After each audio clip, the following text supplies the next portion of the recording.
Hola, bienvenidos a un ratito con Dios. Venimos a hablar de las Escrituras. Bienvenidos. Las lecturas de este fin de semana son la primera del libro de Eclesiástico, capítulo 15, versículos 16 al 21. La segunda de la primera carta a los Corintios, capítulo 1, versículos 10 al 13, 17.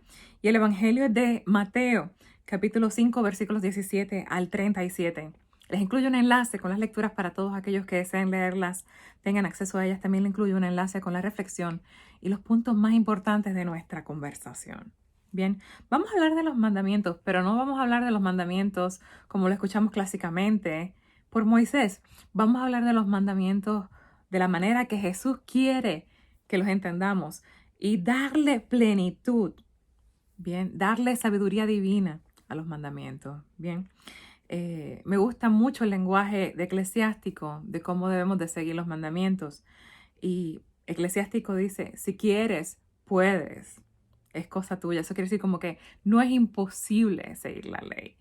Y de la manera que Jesús no las explica, si la entendemos bien, deja de ser simplemente un set de reglas, no un juego de reglas. Es algo que tiene mucho más significado, mucho más profundo. Pertenece a lo que dice Pablo, la sabiduría divina, un misterio, misteriosa, una sabiduría misteriosa. Y vamos a tratar de entrar en ese misterio un poquito. Gracias a Dios que Jesús nos ayuda a entrar ese misterio. Y en el Evangelio de Mateo nos aclara un poco nuestro enfoque en los mandamientos, cómo debemos de verlos, cómo debemos de practicarlos, ¿no? Si hay algo que la gente ha malinterpretado mucho a través de la historia y sigue malinterpretando hoy en día son los mandamientos, en parte porque queremos limitar a veces a someter esa sabiduría divina a la sabiduría de este mundo, como dice Eclesiástico. Eclesiástico dice, la de aquellos que dominan el mundo, los cuales van a quedar aniquilados. Bien, la sabiduría de este mundo muere. Tenemos que buscar la sabiduría divina, que es eterna. Bien. Los malinterpretamos, sí, incluyéndome a mí a veces, ¿no? Es que a veces no entendemos lo que nos pide, ¿bien? Por ejemplo, en el Evangelio de Mateo nos habla de dos temas bien clásicos, ¿no? No mentir, no matar. Nos pide los mandamientos que no mintamos y que no matemos, ¿no? Pero a veces limitamos los mandamientos a seguir unas simples reglas, una solución simple. Esto simplemente se trata de una prohibición. No mientas, no robes, no mates, ¿no? Nos volvemos legalistas, abogaditos, ¿no? Lo limitamos a un solo aspecto. Pero si no lo entendemos realmente, no lo estamos cumpliendo, ¿bien? Porque solamente cuando logramos entender la razón por la cual se nos pide algo, es que realmente la cumplimos totalmente. Y esto incluye muchas cosas, hasta las reglas de mamá y papá. Si bien escuchamos en otra parte que el mandamiento principal y el mandamiento que resume toda la ley es el mandamiento del amor. El amor, por otra parte, defiende dos vertientes de la ley y es la verdad y la vida. Todo lo que es verdad se defiende en los mandamientos. Todo lo que es vida se defiende en los mandamientos. Bien.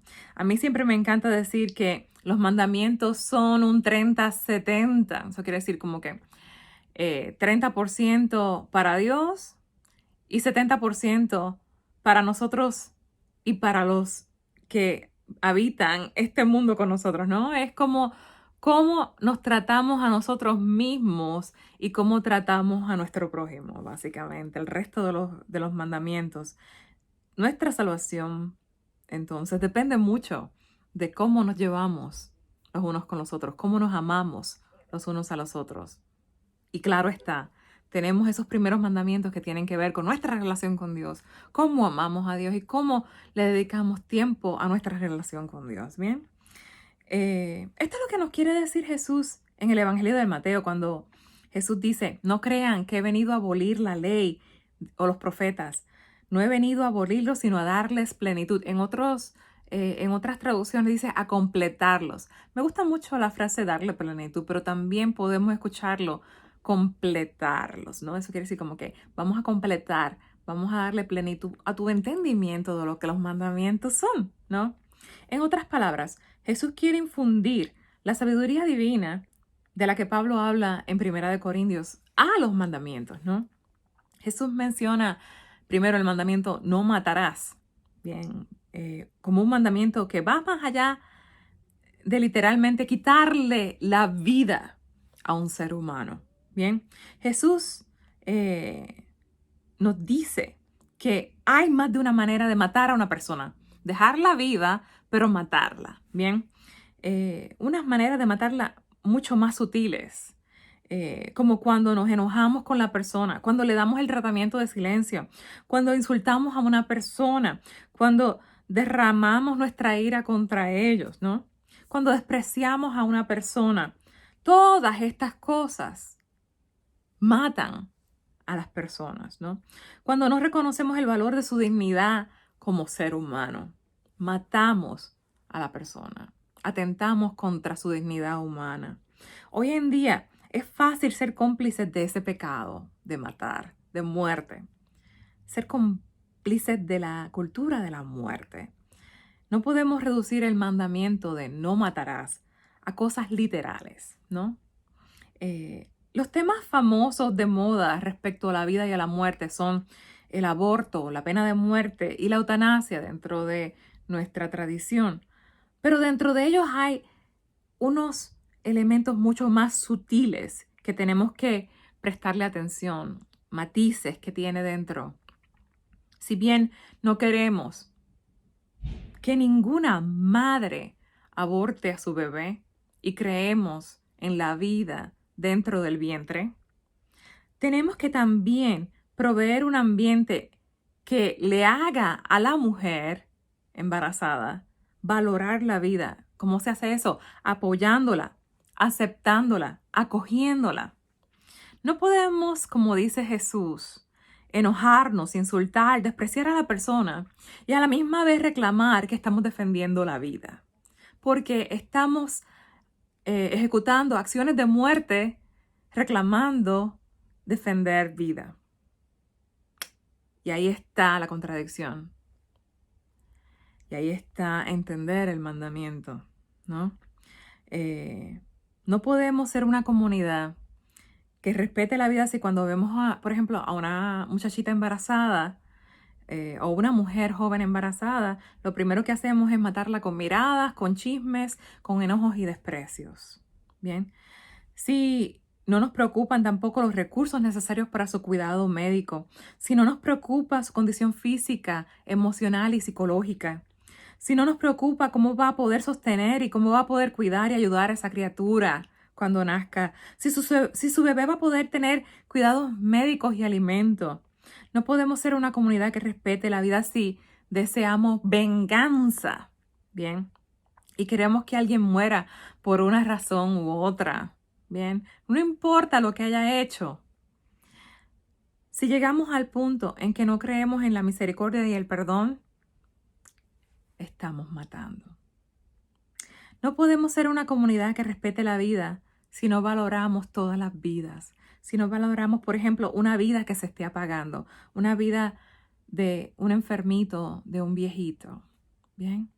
Entonces, tenemos que ver el mandamiento de no matar con todos sus matices, de las maneras pequeñas que empezamos a matar a nuestros hermanos, sutilmente, hasta las maneras más drásticas, la muerte. Así es como Jesús desea que respetemos la vida. No tan solo nos pide que no contribuyamos a la cultura de la muerte, ¿bien? O que seamos hipócritas juzgando a los demás por sus faltas y de paso matarlos con nuestro propio juicio. Pero Jesús completa la ley, le da, le da significado a la ley, ¿no? Plenitud, pidiéndonos algo más.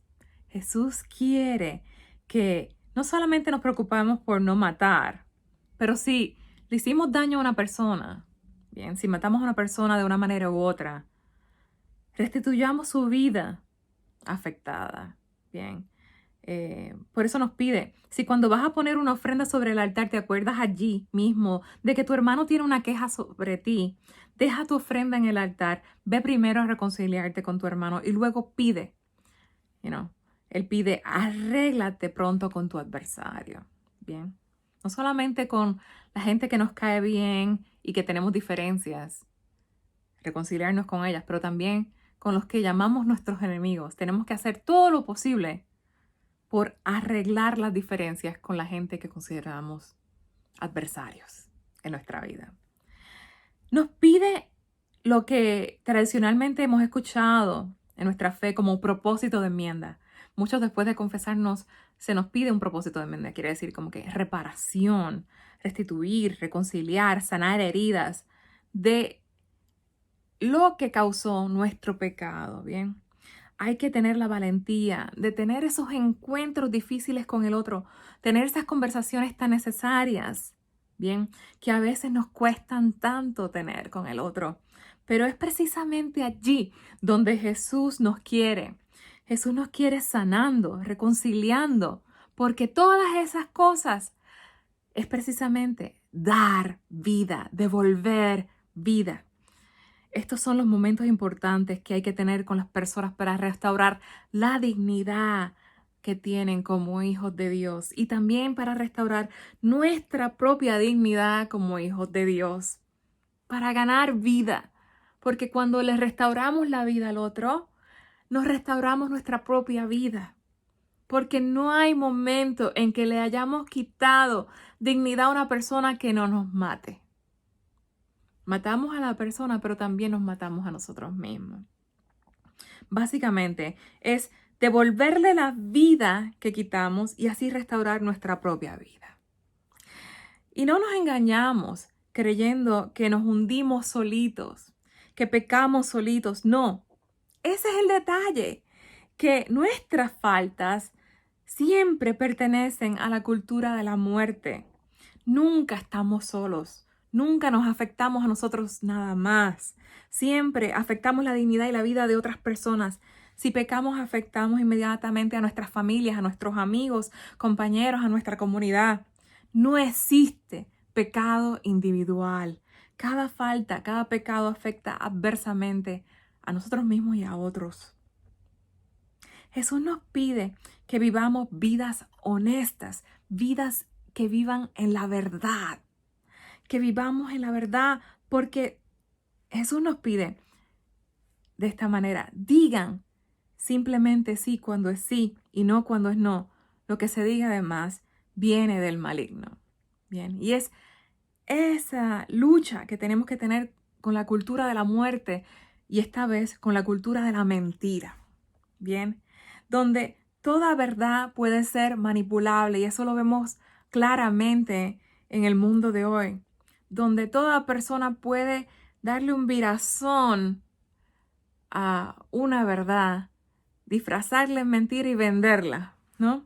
Somos seres complejos, pero la verdad usualmente es bien simple. Cuando comenzamos a dar muchas excusas, explicaciones, justificaciones por nuestro comportamiento, por nuestras palabras, por nuestras acciones o por las acciones de otro, empezamos a hablar de más. Empezamos a dejar, como dice Jesús, ¿no? Que el maligno trabaje en su trabajo de la mentira que causa la muerte. Tratamos de cubrir la verdad entonces de esa manera con una mentira. No podemos olvidar de el amor, ¿no? Que es el resumen de la ley, viviendo en la verdad, viviendo en la vida y dando vida, vivimos en el amor. La causa y la consecuencia de esto es liberación. Y ese es el propósito de la ley, porque la ley existe para hacernos libres. Bien, podemos hablar muchísimo sobre cómo cada uno de los mandatos nos libera a nosotros como seres humanos. Lo que mucha gente ve como un peso, una regla, es básicamente una indicación de cómo amar, de cómo dar vida, de cómo vivir en la verdad, cómo ser hijos de Dios.